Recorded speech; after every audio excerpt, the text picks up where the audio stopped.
Ladies and gentlemen, boys and girls, and co-parents of all ages, this podcast is for you.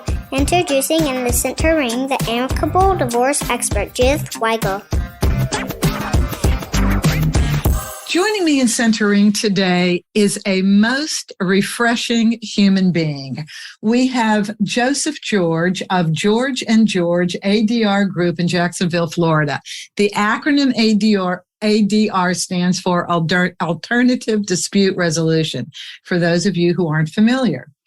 Joseph is a Florida Supreme Court certified county mediator, a Florida Supreme Court qualified arbitrator, a family law mediator for the past 2 years, and previously a hostage negotiator for 4 years. Joseph is on the program because of his bold, honest, in-your-face style of mediating, and because there is similarity between being held hostage in your marriage or in your divorce and being an actual hostage in a violent crime. Wonderful to have you on the program, Joseph. Let's get started. Thank you so much for having me. This is going to be good. So, yes, I am always in pursuit of people who are refreshingly different in their approach. And Joseph, I find that too many times mediators will talk about the profile of the person who can go into mediation. And in my opinion, quite unrealistically. I don't know that everybody is right for mediation, and I'm always looking for a different approach. So first of all, from you, what are your qualifications for accepting people in a family law mediation? When I do mediation for attorneys, because I do the mediation with attorneys who do the family divorce, so I do the separation of asset portion of the family mediation for the divorce couple. So I handle the separation of assets part. And what I look for is to make sure that the parties are there in good faith, because that just makes the process a whole lot easier. And as we know, not every marriage is always so easygoing with the couple. Sometimes they're bickering amongst themselves. You know, one wants the dog, the other one wants the same dog. And how do you split a dog down the middle? You just can't. So that's where you come to negotiation and say, well, okay, who's gonna get the dog? Who is the one person who want the dog, or they just want to aggravate the other person and say they want the dog just to egg them on? So sometimes we have to read between the lines of the parties and see who's actually there to actually resolve the dispute versus the other one who's actually there to create the dispute and make it a little bit more malicious, as I like to say. When you feel that somebody needs kind of a, pardon my metaphor, a come to Jesus moment, this is what really interested me about you when we met and we talked. Do you remember, can you simulate what you told me is your style? If you find that somebody's just recalcitrant or not really being honest about what they want, maybe just, or avoiding responsibility. Do you remember? Sometimes I just tell them, hey, you got to tell them, hey, let's rethink our thinking here and let's be here to actually settle this dispute. And sometimes you have to say, hey, stop. You know, sometimes you have to get a little aggressive with the parties. But you got to read, again, you always got to read the room. And I always tell other mediators when they call me up, I would say, you got to read the room. You got to know who to say certain things to. So you got to read the room. But sometimes you have to be a little bit forceful in your mediation, because there's no cookie cutter mediation. You can't do the same thing for every single party. So you have to treat every single mediation completely different from the next. But you have to understand, sometimes as a mediator, you can't just let the parties control the mediation. You have to control the situation because, again, you are the mediator. You're there to assist them in resolving their dispute. And the only way they could resolve the dispute is if they're both listening. And that's the problem when you have arguments, is that if both people is talking and nobody's listening. So sometimes you have to tell the other one, hey, can you just be quiet a little bit? Listen to what this person has to say, put yourself in their shoes and see their point of view of how things is. And then you tell the same thing to the other party. And sometimes when you actually tell them that and they sit back and they breathe a little bit, that's when you get the mediation to actually start going in a direction to resolving the dispute. Because if everybody's talking, nobody's listening. So true. And I like the part where you said the mediator really has to control the mediation. In so doing, though, do you come to the mediation with any preconceived notion of what's the actual reality going on? Or do you come in very open-minded and read the room and go from there? I exercise a lot of active listening techniques when I'm actually with the parties. So I always go in there with open-minded because, again, things shift real quickly when it comes to especially separation of assets. Things shift very quickly because you're dealing with emotions. And when you're dealing with emotions, things tend to, the water gets to be a little bit choppy. So there's no smooth sailing. It gets real choppy. So you have to kind of create that environment where everything is smooth sailing for both parties. So you have to be very forceful with them on why they're both there in that particular mediation to help generate options for them. Because you're there to help them, assist them with resolving that particular mediation. And when it comes to separation of assets, to make it easy for both parties, I always say, write down your wants, your must-haves. Once you put your must-haves down on paper, then I look at it, and then I start to join to see exactly what both parties want the most. And that's when I start to have the conversation to see exactly, okay, both of you want this picture, this Picasso. Okay, so you want this Picasso, she wants the Picasso. Who really wants the Picasso, you know? So then you once you start to talk to them and you say, and they have two other items that they both want, then you say, hey, do you really want the Picasso or do you want the Monet? You know? And then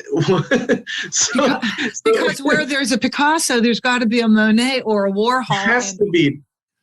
They go hand in hand.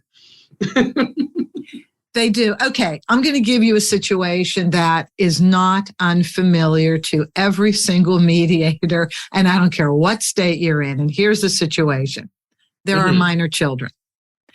Yes.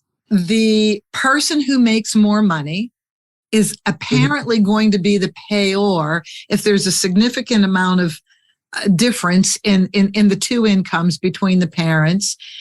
And even if there's an even division of time, if there's a significant amount, enough difference in the financial earnings, then there's going to be a payment.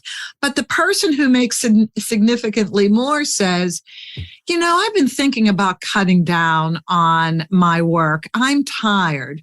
Or if you're in a job like police, where you do get to have overtime, you know, I'm just tired of working overtime. I think I'm going to cut back now. Let's revise the child support. How would you handle that? Oh boy, when it comes to kids, getting involved with kids, and that's why I say I mostly work on the separation of assets part, but I work with the attorney side by side and I've watched how they actually handle it. And they usually go with the kids first. They usually try to solve the kids' problem first to make sure that doesn't spiral out of control. Because once you get the kids' resolved first, then everything seems to go smooth sailing. Because again, it's all about the kids, and you never want DCF to get involved with that portion, because nobody never wants the government to jump right on in and tell them what to do. So okay, I'm going to be leading the witness here, because I really, really want you to get to where you made me sit up and pay attention to you when we were talking. And there was a point, and I said, okay, you're different. I really want to talk to you and introduce you to the audience. You were describing a situation that was getting a little murky and it was one of your mediations, and you were describing the way you responded, and you were saying to one of the parties, come on, you know this is your responsibility. You're the one that made the responsibility. Now you got to step up and be responsible. Do you remember what that was about? Or because this is a way of talking that most mediators don't talk. And sometimes you need that. Yeah. So that was one of the mediations where it was, I think that one was a landlord and tenant dispute when there was actually, the guy was actually withholding some items just because he kind of still had feelings for the person, and he's kind of withholding some items. And that's why I turned to him and I said, hey, be a man. This is not the way we act. Be a man. When you went into this relationship, you went into it full head steam, knowing exactly what you was going to get. Now that you guys is actually going in a different direction, be a man, let her have it. It's material stuff. Let her have what she needs. Let her have her stuff. This material stuff, you could get it back, but you can't get back a friendship. She will respect you more if you actually let her have it, let her move forward with these items, and then you guys could continue to be friends. Just say, hey, listen, I messed up. I was wrong. I'm going to let you have these items. I would like to still continue to have some type of friendship if that would work. I know there might be some time involved, so sometimes you have to actually allow them and say, hey, what if you say this to that person when we go back into the other room? This might actually move it along for you because you still have this person. So sometimes you actually have to say, hey, stop. Let's think about this. You was wrong. You was wrong. Let's fix it now. Let's don't do the back and forth, the tennis court. I like to say the tennis court issue. Let's not knock the ball back and forth. Let's dive right on in, solve this problem because you messed up. You messed up. Now let's solve this problem and just say, hey, I'm sorry. Because sometimes I've learned when it comes to these type of disputes, sometimes the other person just want to hear you say, I'm sorry. I messed up. I'm human. I'm sorry. And then, and sometimes I've seen them break down and go, that's all I wanted you to hear. I don't want all this stuff. I don't care about this material stuff. I just wanted you to say, I'm sorry. That's it. Isn't that funny? And I agree with you. And genuinely say, I'm sorry. Not, okay, fine, I'm sorry. Not that. Yeah. But a genuine, I'm sorry. Man, it moves mountains. Yep. I've seen where I've worked with certain celebrity clients where I've seen, $10 million means nothing. The sorry works more, holds more value than the money and the big house, the Lamborghini, the Mercedes, the Maybach. That little sorry and being genuine and coming from the heart, that holds more value than the materialistic things that you were offering. And believe it, I've seen grown men break down and cry just to hear the other person say, that's all I wanted. That's all I wanted. And they just say, you know what? We can just be friends. Tell me what you want and we can go. And I've seen the woman say, I don't want nothing. All I wanted was that apology. That's it. I know that blows me away all the time.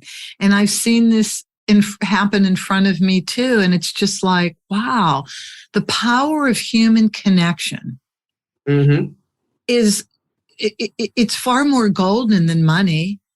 We're all focused on the money because that's, it's an economic relationship, marriage, and therefore it's going to be about money. Even with child support and children, it's about money. Yes. But at the bottom of everything is we do have to resolve this relationship somehow, some way beyond money. We are human beings that connected for however long we connected. We shared life. We shared potential goals. And just that human aspect over and above assets, it's it's so powerful. Yep. Yeah, I wish I could teach this. Okay, so Joseph, I have to hear about being a hostage negotiator. And is this not similar to being held hostage in a divorce, in a marriage? How do you handle the hostage situation? Well, when you're working on a hostage situation, you have a team. You have your chain of command. You have the guy who's gonna be directly talking to the hostage. Then you have the guy we call him your communications guy. So he's out there, pulling reports and information, collecting it from social media, from family and friends, from wherever they have to collect the information from, passing it along to the lead guy who's actually talking to the hostage. And it's similar to the same thing because we all want everything to be resolved in a decent, kindly manner. We all want to be respected. And it's the same in a hostage situation. The hostages, they want to be respected. Some, the typical ones. I mean, some you do have with mental health issues, and that's a whole different topic that could turn differently because when you need medication, you're not in your right mind at the same time.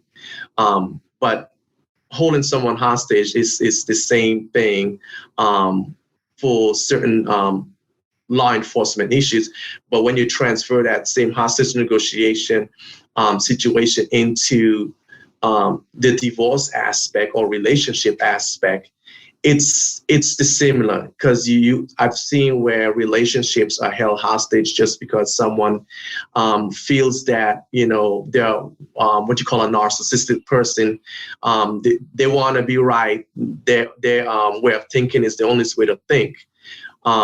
So the other person always feel like they need to be, they're trying to get out, but then they still kind of go back. It's like that magnet situation, they go away and then they get pulled right back. So, but you have to talk yourself out of situations sometimes, and I've seen women done it many times where they've talked themselves to going back, a reason why they have to be with this particular person. And that's when the relationships gets shaky. In divorces, particularly, it gets shaky. And again, I've worked with attorneys on these matters. And that's when you have to negotiate the separation of asset. Like if it's a house, that gets even tricky because then you go, okay, how are we going to negotiate a house? Are we going to get a chainsaw and split it in half and say, this is your side, this is my side? Or we can get the blue tape option, just roll the blue tape and say, this is my side of the room. But when it comes to houses and that type of particular asset, you have to sit down and see what both parties really want. If both parties really want the house or it was a joint purchase together, sometimes it's best to just say, hey, we'll get a realtor to come inside, sell the house, and then you guys could take the portion, whatever portion you want to be 60-40 or you want to do 50-50. You have to negotiate that with parties. The trickiest part of the separation of asset is the credit. If you guys both got joint accounts together, that's where it gets tricky. Because sometimes you want to cancel your account. A lot of people feel like if they're going to be in that joint account together, if they cancel it, it's going to affect their credit. Sometimes it don't affect their credit financially if they're going to close their account. But again, everybody have their own situations. Cars is another tricky thing. Somebody, the particular side wants the car. You could either sell it or the other person could say, hey, I have 2 cars. I don't need that particular car. But if it's a guy who has a 10-car collection of, some very antique cars and the other side wants to be mean and say, well, he has all these car collections that's worth over, $20 million. I would like some of that assets too, because again, if you don't have a prenup, then that's where these things fall into where both attorneys have to negotiate. Or sometimes attorneys bring negotiators like myself in to help negotiate those type of assets because it gets tricky. And sometimes you need a skillful person who understands these type of assets to help negotiate for the attorneys. Okay, let's go back to the hostage negotiation again. I love this idea. So you have, what's the hostage takers called? We know what the hostage is called, the person who wants to be let free. The other person is called the what? The hostage other taker? Other than the criminal, what is that person called? We, let's see what we call them. I can't remember what we call them. I usually just call them the guys that's on the inside, because we always try not to label them, because you don't want to put them in a box. Again, when it comes to hostage taking, you always want to respect them and treat them like human beings, no matter what. Because again, sometimes it's medication, it's mental. So sometimes they don't actually have control over what they're doing, like a schizophrenia and things like that. They need to be medicated, and if they miss their medication, things happen. So the people I work with always try not to put labels on people, because sometimes you'll encounter the same person within 2-3 times a year. It all depends on the state or that particular person. Would it be fair to call that person just the perpetrator? Yeah. Okay. Yeah, you can. That's all. We have roles in crimes. We have the victim, and then we have the perpetrator. Okay, so we have the perpetrator. Joseph, I can't imagine that anybody who is a perpetrator of a hostage takeover is clear thinking. Are they? Are there people that are actually clear thinking that do this? Sometimes you do. You have people who in life, in everything you do in life, you're gonna have your good, your modern day every people, and then you're gonna have your bad people who just bad, who plan things out, and they're very smart and meticulous on what they do. So those are the ones that makes our job a little bit more challenging with the demands that they request from the team. So you always have to be very careful with those ones. But I try not to get too deep into the hostage stuff, because this is a separation of asset. And no. This is a comparison. You are here for the comparison. You're not getting away from this at all. We are comparing because there are too many people, typically women, who feel like they have been held hostage in several ways in their marriage. One of the biggest ways, and this comes up constantly, is they don't really understand they don't know. Not that they don't understand. They're smart women. They don't know the extent of the family's assets. They are not given access to a joint bank account. They have their own bank account, and their spouse puts some money in it for them to spend on themselves and food. And they must explain why they spent the money they spent and on what. And then, so really feeling like they're being held hostage. So now it comes time for, I can't take this anymore. I've got to get divorced, but how am I going to pay for an attorney?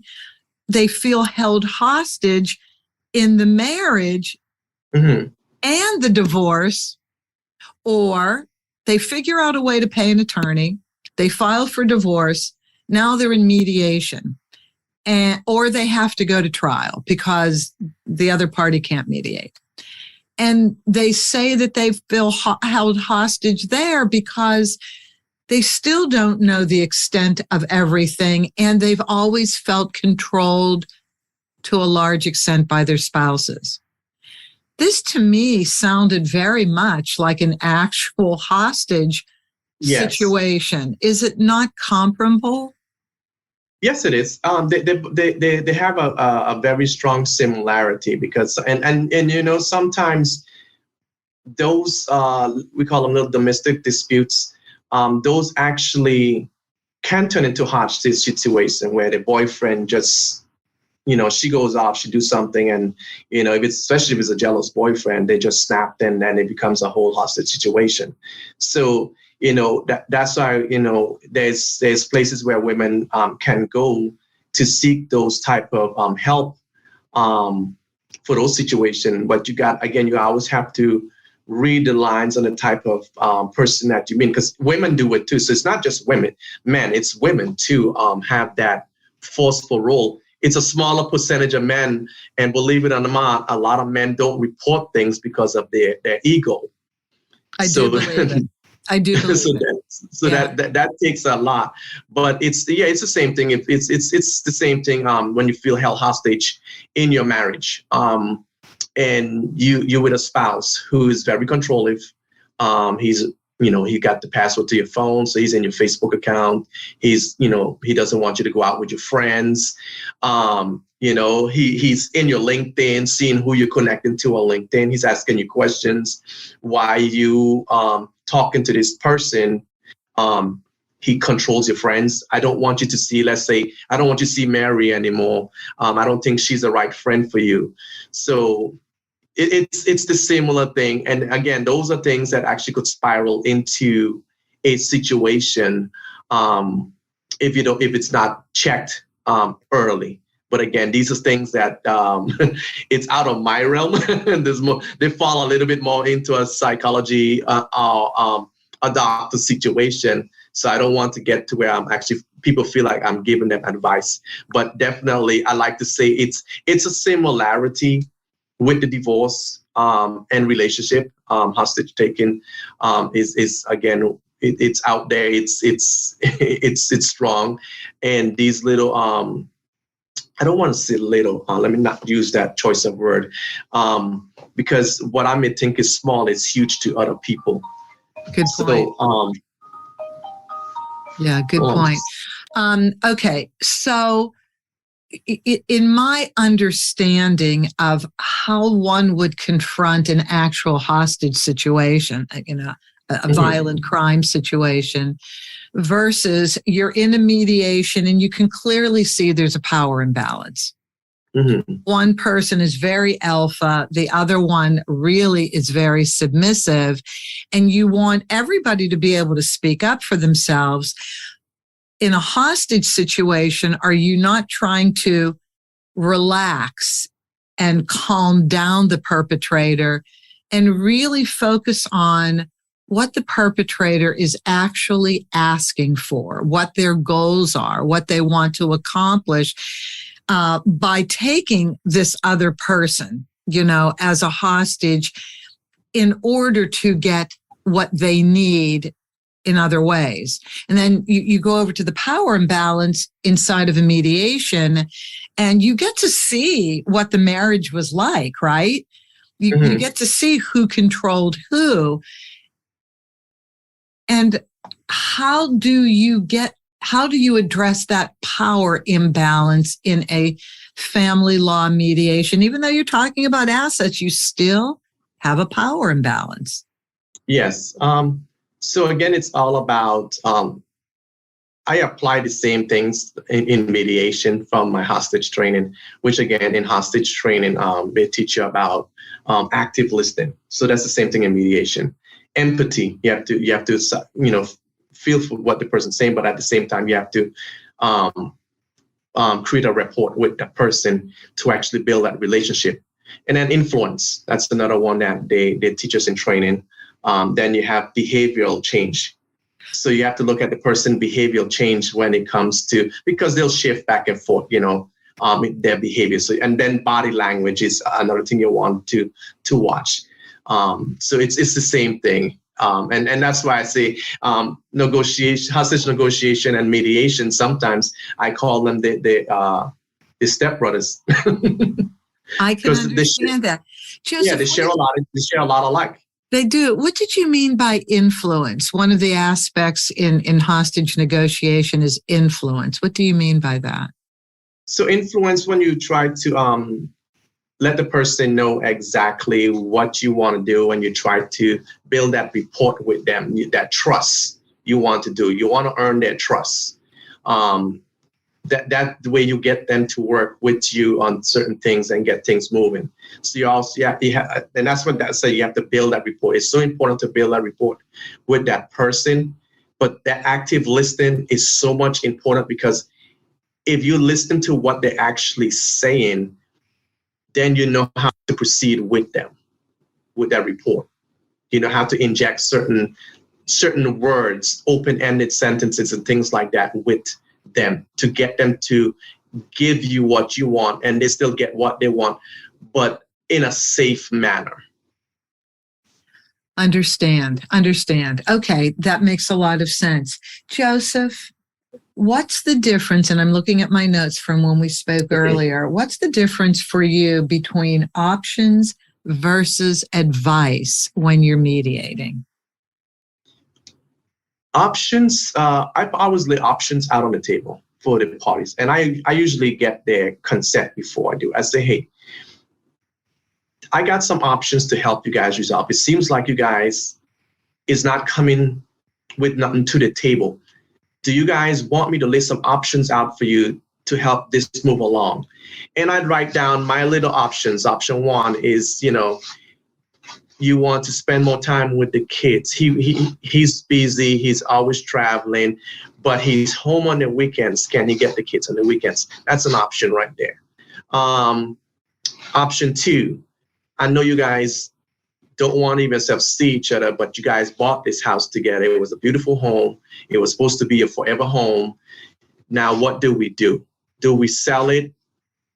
Would you want to live in the house with the kids? And then, since he travels and he's most of the time on the road, maybe he could get an apartment somewhere and let you and the kids have the house. So that's another option. And you're just laying this out there for them. So you're giving them a roadmap to resolving the dispute. And a lot of mediators, and I meet some mediators, and I'm not bashing anybody. Everybody does things different. And sometimes there's some mediators that sit back and they let both parties figure something out, and then it becomes to an impasse. It's an impasse. I like to give them the best options for them to resolve their dispute. That way I feel like I've done my job and I didn't waste their time or money. Because again, mediations, it's still a cost on both parties, even though they're divorcing. It's a less cost than litigation or going to court and battling out in public. It's private, it's confidential. But again, I like to lay the options out. And what was the other part of the question? Advice. When do you, if you ever give advice? Giving advice is strongly frowned upon. But again, as long as it's not legal advice, you don't want to do that. Give legal advice, because even attorneys, mediation is not about, it's gets into that that gray area, because mediation is supposed to be a more confidential setting where you can't give legal advice. It's for you to assist the parties in resolving the dispute.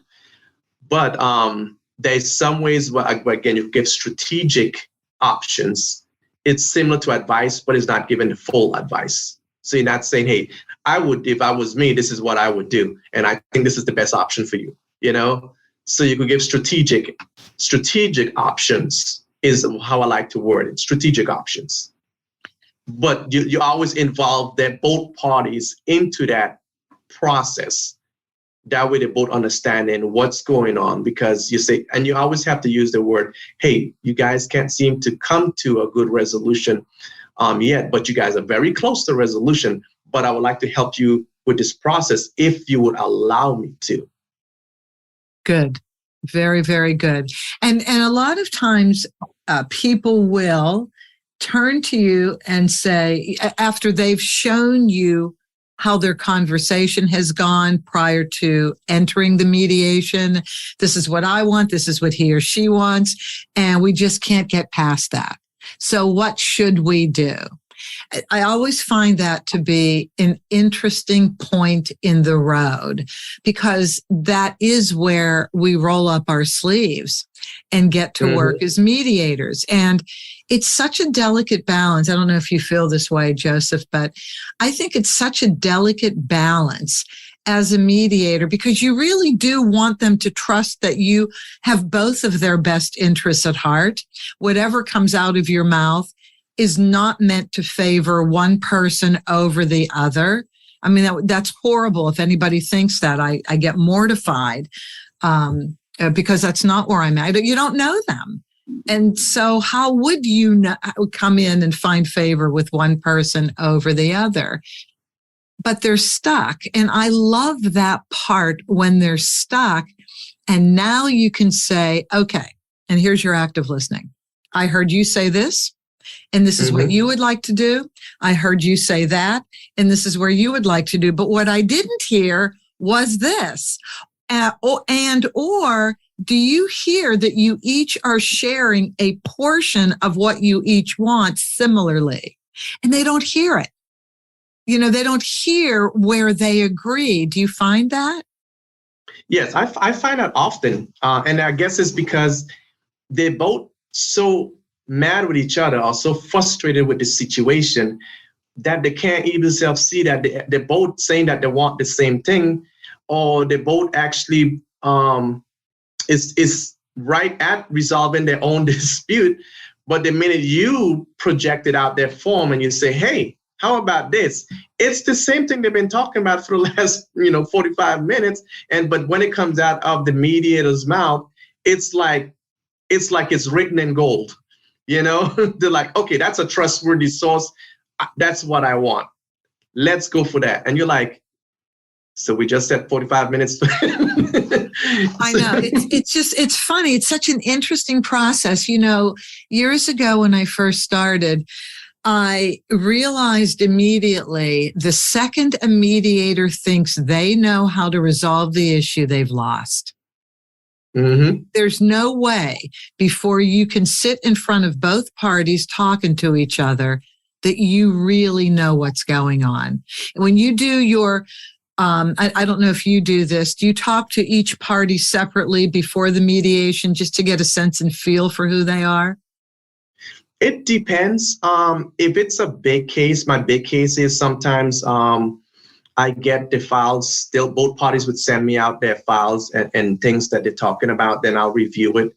And then I'll determine, okay, maybe I need to actually talk to them separately, find out what's going on. But I always let the other side know what's going on. I say, hey, I'll be talking to, Miss Cathy, and then I'll let Miss Cathy know I've been talking to Mr. Jones, and Mr. Jones said, it's fine. I just want to let you guys know. But I'll always send an email out to them and say, hey, I just want to let you guys, both parties, understand that I have some questions that I'd like to talk to both parties, and I'd like to consent to talk to each one of you guys separately before we have our mediation date. And both parties are normally fine with that because, again, they both want to resolve the dispute also. And they need to understand. Sometimes the mediator need to understand what's going on before we go inside there. Because the minute you sit down inside that mediation room and you're talking with them, again, and I always tell my clients, it's a cost saving for you. I don't want to go in there if you're paying for 3 hours. I don't want to tie you up for 6 hours because the first 3 hours was me trying to figure out what was going on. So they always like that little pre-hearing type deal. But again, every mediator does things different. But I feel like you. I feel it's more flexible, cost effective, and time effective to actually assist them with something like that. Do attorneys attend the mediations, or since you get your clients from attorneys, or do they prefer not being in the mediation room by and large? And that, again, that's dependent on the situation. If it's a heavy, heated type of situation, then it's usually both attorneys going to be inside it. But respect to the attorneys, I always ask their permission to talk to their clients separately, or allow me to talk to their clients, because usually when attorneys involved, you actually have to talk to the attorneys versus the person. And that's why I always ask the attorneys and say, hey, is it okay for me to talk to your client?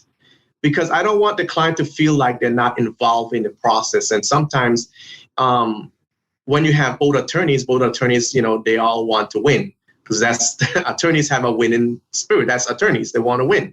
They want to beat the other side. That's what their job is about, getting the best for the clients and getting a win. But sometimes when you do that, I think it makes the dispute longer. And I like to shrink it down. So if they allow me to talk to their clients, it helps to make them feel involved, and it moves the process along a whole lot better than expected. But sometimes, I'll ask attorneys, do you want to be involved in the mediation? And some attorneys would say, no, I've worked with you several times. I know what you're capable of doing. So they'll allow me to go in there by themselves, and they say, just send me a report on what turn up. And sometimes I've solved their problem and all they come in and say, hey, what's the settlement we're going to go for? So they come in and do the cleanup because that's what they do. And I work with some very smart attorneys who actually they're in the best interest of their clients. Yes, I have been blessed by having marvelous attorneys attend mediations when there are attorneys attending.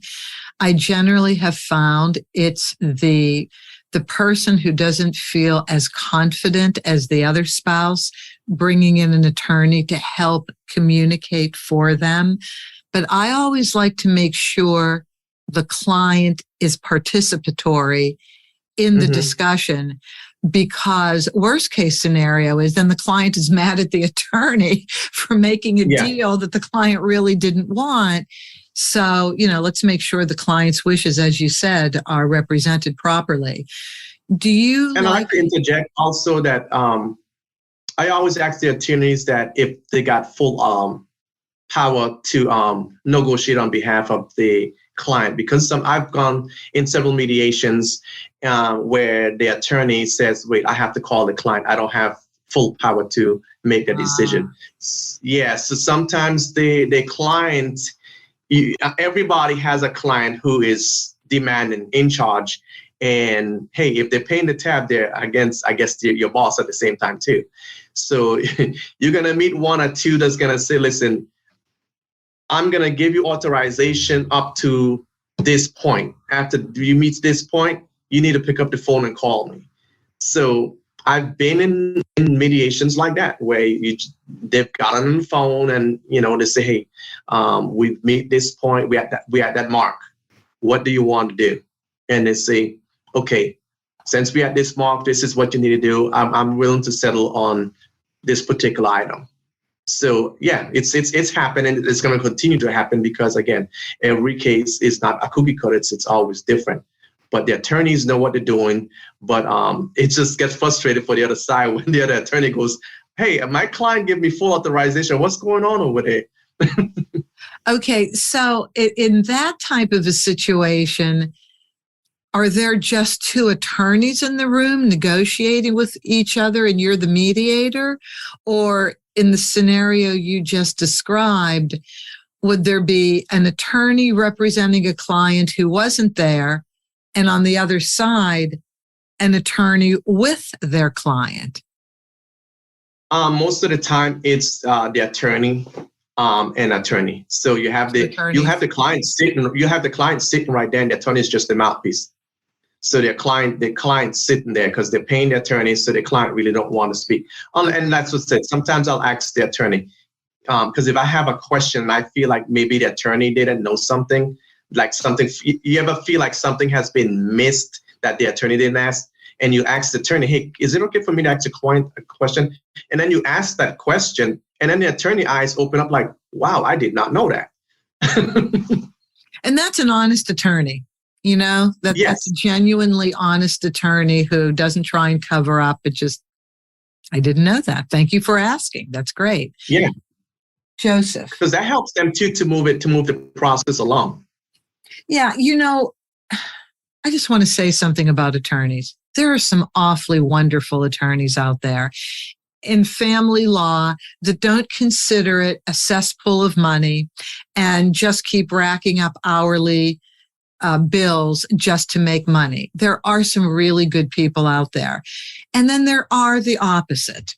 And so you really do have to pay attention to the attorney that you're hiring and don't let things get out of hand. If your attorney doesn't reflect who you are and the way you want to behave and the way you want to be represented, take control. Yes. Right. Yes. Your life. I've had an awesome opportunity to work with some attorneys. I've worked with one a couple of weeks ago. Just amazing. He just turned to me and he said, "Listen, let's call this an impasse." He says, "I don't have all the facts. You just shed some light on some stuff, and I'm not going to do the injustice to my client. I need to follow up on those questions that you asked that open up to some things that I did himself know." He was like, I did not, because when the other attorney mentioned, and I can't get into the confidential, but when the other attorney mentioned this particular client had this particular hidden asset and this other asset. And he was like, wait. That ain't what I was told. I was told this is all the asset this person had. And when the other attorney said, hey, I'm going to screen share with you and the mediator. And when they screen share and he showed him, well, this person had. I think Joseph froze for a second. You know, these Zoom mediations are tough, but we can call this an impasse. Well, actually, he said we're going to do a continuance because he wanted to do a little more research on everything. He said, I would like to come back to mediation to find out what's going on so we could better resolve this dispute honestly. And that was amazing to me that he said that. That really is amazing. And again, that's the beauty of mediation, because it would play out differently, possibly in a courtroom. In mediation, you can stumble a little bit. You can be genuine. You can say, hold it, I need to catch up. I didn't know this. And like you said, Joseph, I wouldn't be doing my client justice if I didn't put a pause on the mediation. I need to do some due diligence research here. So thank you very much.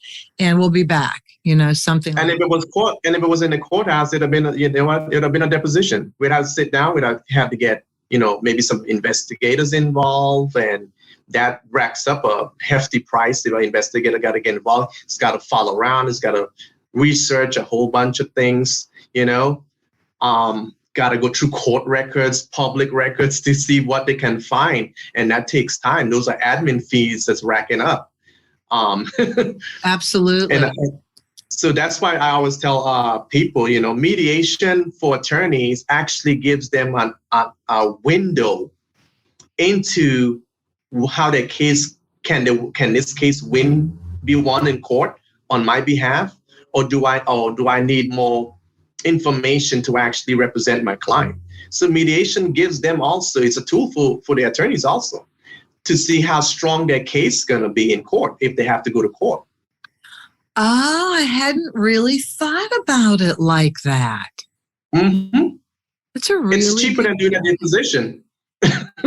Yeah, no, that's a really, really good point. It allows them to see what they would be up against if it had to go to court, to a trial. Yeah.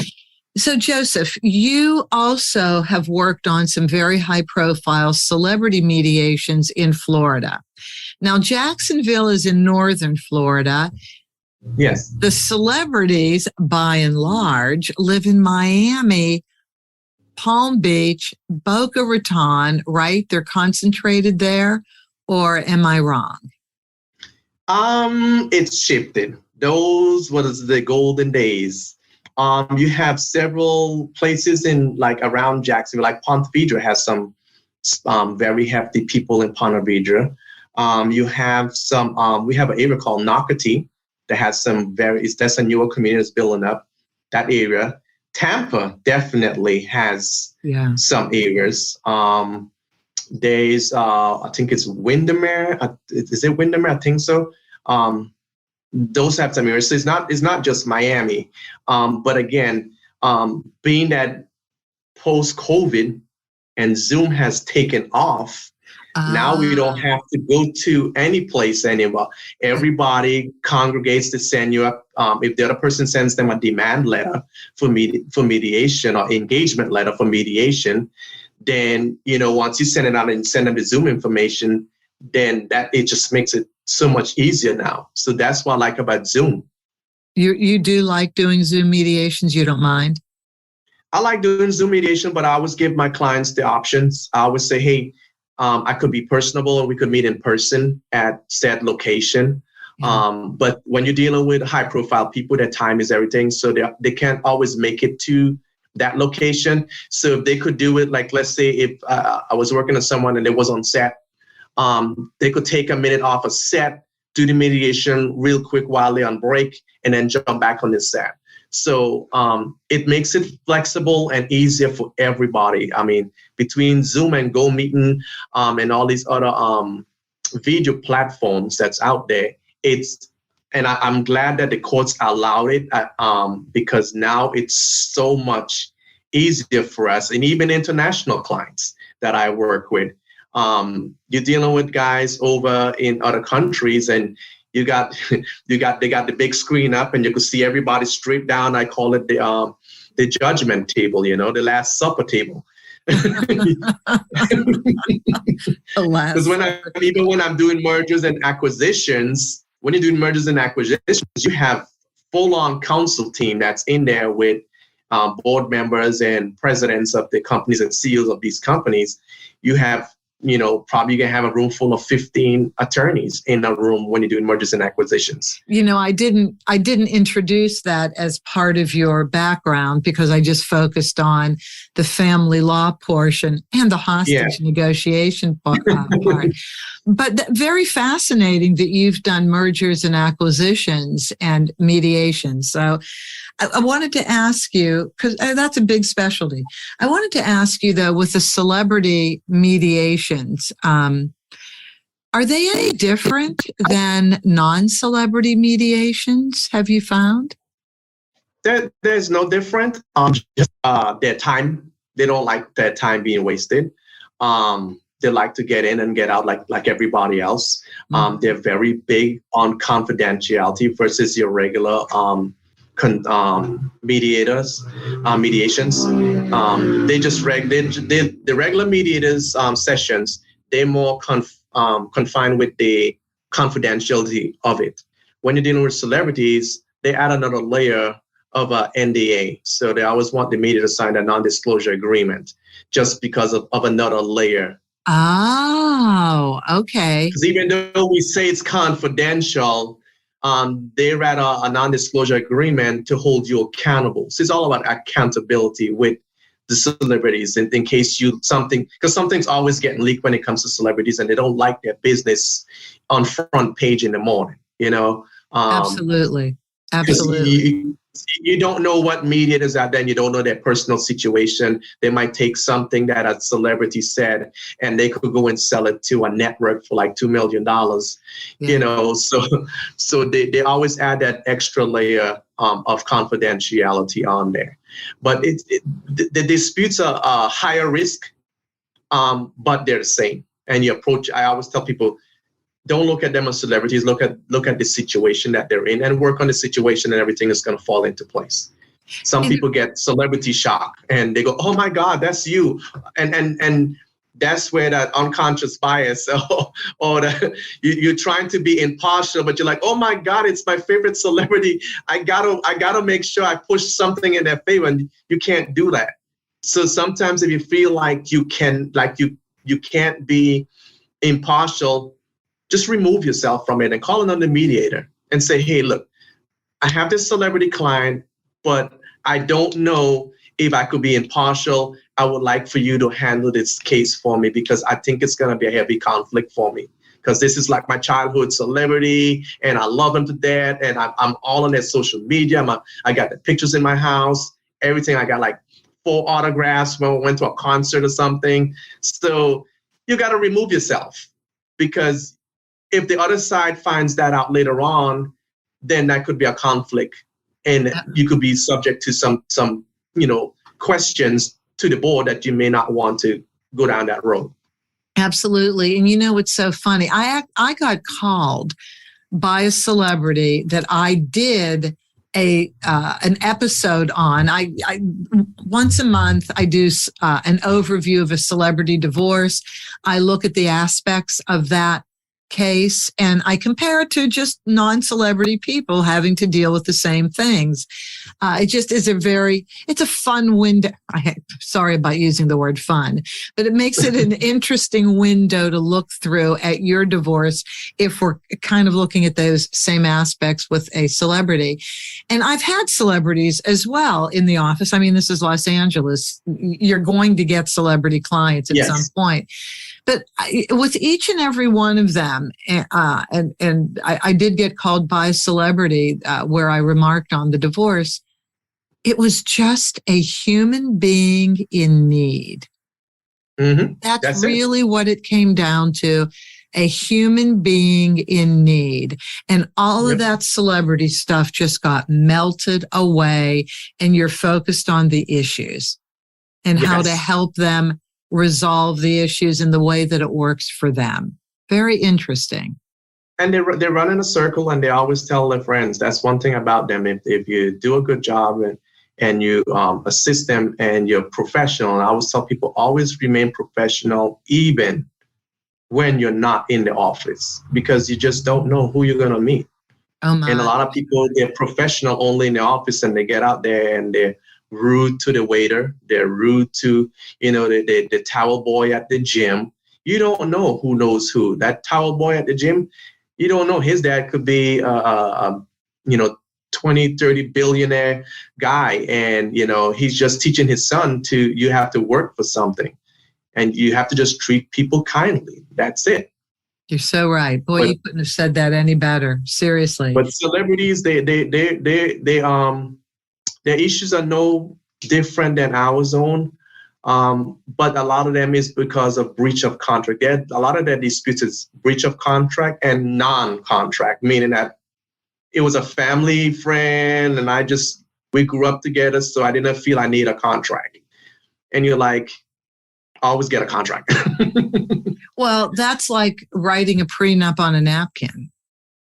Yeah. I mean, I did one of my celebrity episodes on a variety of things. One of them was getting a prenup that can stand up in court.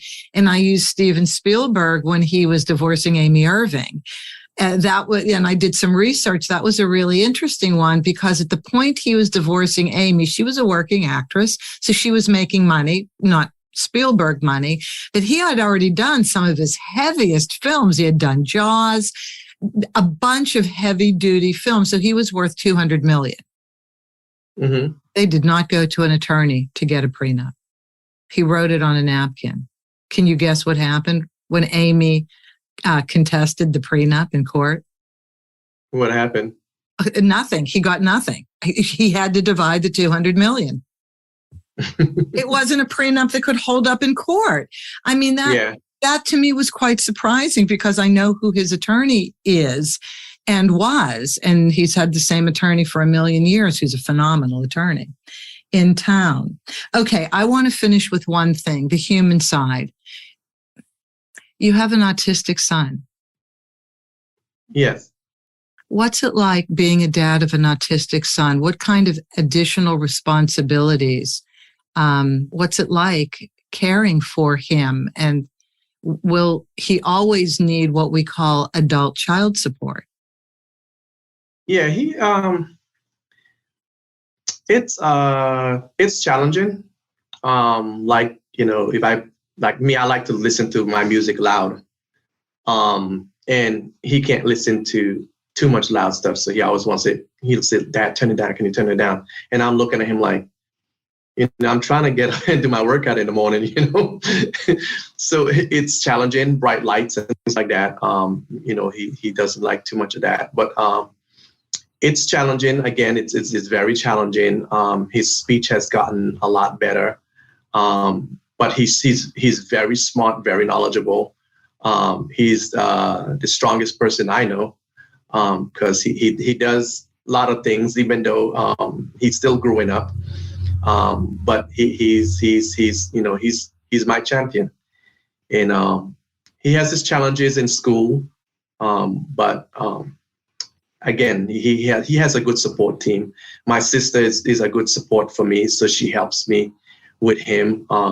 His brother, his sisters, they all pitch in, and it's a good support. They're like a little village for us. That is very sweet. How old is he, Joseph? He's 9 years old. He's 9 years old. He's gonna be 10 in December. When was he diagnosed? When he was, I think it was about 3 or 4. Yeah. Yeah, just because the loud noise, he always fidget when it's something loud, bright lights. He just, And you needed to get him tested. Yeah. What was that like for you as a dad to hear that diagnosis, and to know that it was going to be a very special relationship you were going to have with him? being that I'm from the Caribbean, from the islands, so we always, well, me, I can't speak for everybody. I always believe that America likes to put labels on people. I just say that he just have another issue and he's going to grow up different. So I never try to put a label on him. But of course, when you're dealing with doctors, they got to put a label so they can know how to treat it, to put it on the paperwork. But I always say he's just different. Everybody is just have their own way of dealing with situations. Me, I used to be scared to speak in front of people, but now I'm in magazines. I'm on several networks, speaking and talking to people. I'm mediating for celebrities. I'm working with some awesome attorneys. So I've blossomed. So I just like to say he's just growing a little bit slower than other people. So we all have our own challenges. We all have our own demons, but we got to fight them off. And, he has his own, and we working with him to get through all of that. That's really, that's beautiful. What I think about when I learn more about people, the personal sides of their lives, I think about the decisions people make when they become parents. And that's a heavy decision. To consider having a child is huge. And the idea may be great, but the ability may not be. And hats off, because when you decide to have children, there's no guarantee what your life is going to be like, what your child is going to be like, what your ability to serve your child is going to be like. And I think it comes there, the parents' ability to serve their children. Yeah. And I got to say, my sister, she is my partner in George and George ADR group. And she takes care of my son when I'm traveling, when I'm doing big clients and things like that. And I have to sit up and read documents. So I'm working with an arbitration team as a panel advisor. And I'm looking over the paperwork that they send out, the case files. She's right there with him, making sure, he gets whatever needs he gets. So she is my rock also, to help me and him. So she's been there for us from day one. So, I tip my hat off to her, because I know my son is not the easiest person, but he's the sweetest little kid you ever met. Oh, I bet he won't share his food with you, but he'll give you everything else. Well, you know what? He and I have similar traits. I want my food for myself too. Yeah, he don't like to share food. He'll always give you like a little piece, like a little crumb. He said, "Here you go." And I'm looking at him like, what is that going to do for me? So cute. So very cute. Joseph, thank you so much for being with us. I really appreciate the time you've taken. I found you to be such a refreshing person. I didn't even begin to tell all of you the certifications, the areas this man has worked in, but it will all be in the show notes. And if people want to contact you, again, it will be in the show notes. Use Zoom away internationally. You have no limits to your mediation clients, correct? No, got no limits. Like I said, I've spent a lot of time training, and I like to say this to other mediators. Don't settle just for one skill set. Go out there and learn. Workman's comp, that's another area that you could do mediation in that a lot of people don't know. You could do mediation for the EEOC.